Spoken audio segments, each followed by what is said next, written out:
आप अपने दुश्मन के साथ नहीं रह रहे हो, बल्कि आप अपने ही दिमाग के साथ रह रहे हो। अगर आपने इसको कंट्रोल नहीं किया तो ये धीरे धीरे आपकी पूरी लाइफ को डिस्ट्रॉय कर देगा, बर्बाद कर देगा। शौक लगा ना? अब सुनो न्यूरो साइंस की 30 साल की समरी। आपका दिमाग, आपका ब्रेन कभी भी सच पे बिलीव नहीं करता, वो रेपिटेशन पे बिलीव करता है।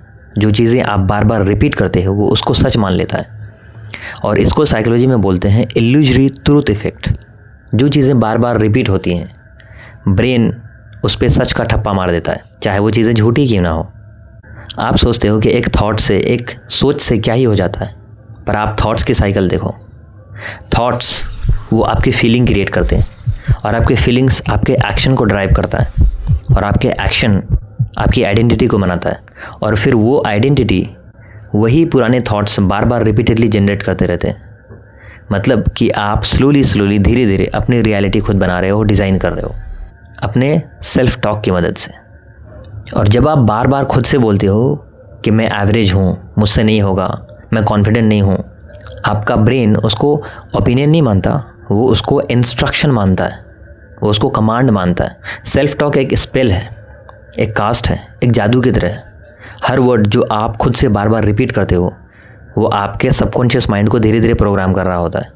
अगर आप इनकरेजिंग वर्ड्स बोलते हो खुद से तो वो आपके अंदर इनर ट्रस्ट बना रहा होता है, लेकिन आप अगर टॉक्सिक वर्ड बोलते हो वो आपकी रियलिटी को धीरे धीरे सैबोटाज कर रहा होता है, खुद को बर्बाद कर रहा होता है। याद रखना, न्यूरो साइंस कहती है कि आप कभी भी अपने सेल्फ इमेज से ऊपर परफॉर्म नहीं कर सकते। तो अपने सेल्फ इमेज को बदलें कैसे? हमारा ब्रेन इमेजिनेशन में और रियलिटी में फ़र्क नहीं कर पाता, और इसीलिए विजुअलाइजेशन, इमेजिनेशन बहुत ज़्यादा पावरफुल होता है।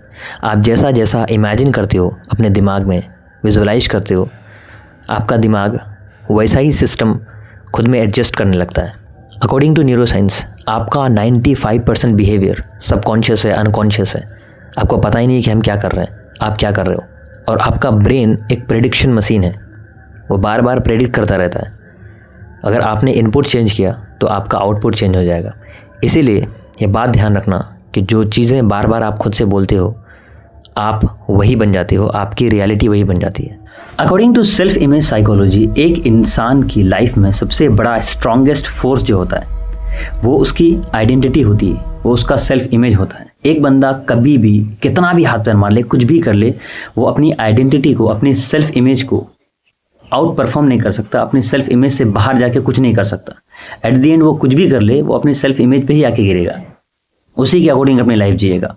तो अपनी सेल्फ इमेज को चेंज करने का, अपनी आइडेंटिटी को चेंज करने का एक तरीका तो मैंने आपको पहले बता दिया कि विजुअलाइजेशन।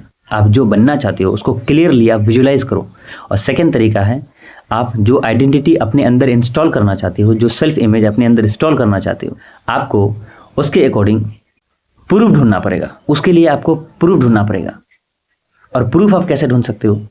आप जो आइडेंटिटी अपने अंदर इंस्टॉल करना चाहते हो उसके अकॉर्डिंग, उसके हिसाब से आप छोटे छोटे एक्शन लो, और आफ्टर 66 डेज, 66 दिन के बाद आपकी वो बिलीव बन जाएगी, आपकी वो हैबिट बन जाएगी, और फिर आपकी आइडेंटिटी चेंज होने लग जाएगी। अगर आपने वीडियो को यहाँ तक देखा तो अगर आप समझना चाहते हो कि हमारा ये सिस्टम आखिर क्यों नहीं बदलता, लोग बदल जाते हैं, चेहरे बदल जाते हैं, लेकिन सिस्टम क्यों नहीं बदलता, और एक गुलाम का सबसे बड़ा सपना क्या होता है, और लोगों के हाथ में जब पावर दे दिया जाता है तो वो क्या करते हैं उस पावर का, जब इस वीडियो को देखना चाहते हो तो यहाँ या इधर क्लिक करके वो वीडियो देख लेना, या फिर डिस्क्रिप्शन में दिया हुआ लिंक, वो वीडियो देख लेना, आपको समझ में आ जाएगा।